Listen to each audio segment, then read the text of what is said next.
ആയിഷ ബീഗം എന്ന് പറഞ്ഞ ഈ പാട്ടുകാരൻ നേരിട്ട് കണ്ടിട്ടുണ്ടോ? കണ്ടിട്ടുണ്ട്. സംസാരിക്കാൻ ചെയ്തിട്ടുണ്ട് അല്ലേ? ഒരിക്കൽ സംസാരിക്കണ്ടായി. അപ്പൊ ഇന്നത്തെ അവസ്ഥ അറിയോ? അറിയാം.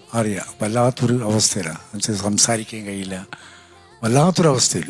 ഈ സ്ത്രീയെല്ലാം ഈ കലാരംഗത്ത് പാട്ടുരംഗത്തോട് വന്ന് ആ സമയത്തിനുണ്ടല്ലോ, ഒരു കാരണവശാൽ ഒരു പ്രോത്സാഹനം അന്നത്തെ ഈ എന്തായാലും പറയുകയും ആ കാലഘട്ടം അവർ കൊടുത്തിട്ടില്ല. എങ്ങനെല്ലാം എതിർക്കാൻ കഴിയും അങ്ങനെയൊക്കെ എതിർത്ത ഒരു കലാകാരികളായി വരും. എന്നിട്ട് അങ്ങനെ അത്രയും ഒരു പ്രോത്സാഹനം അവർക്ക് കൊടുത്തിട്ടില്ല. റംലാബികം എന്നാൽ റംലാബികം വേദനയോട് കൂടി പറഞ്ഞ കാര്യമായിരുന്നു.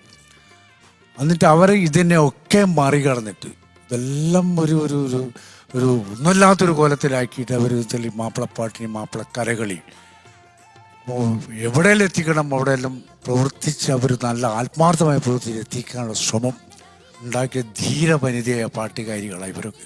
ഈ 2-3 ആൾക്കാരുണ്ട് അവർ.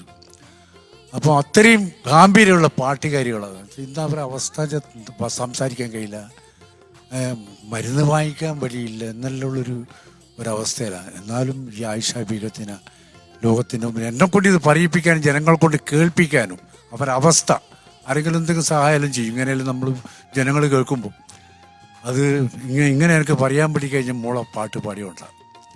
അതുകൊണ്ട് ആയിഷ ബീഗത്തിനൊക്കെ മാപ്പിളപ്പാട്ട് രംഗത്ത് നിങ്ങൾ നിൽക്കുകയാണെങ്കിൽ അവരെന്നും നിലനിർത്തുമ്പം ജീവനോടിരിക്കുന്നവരാണ്.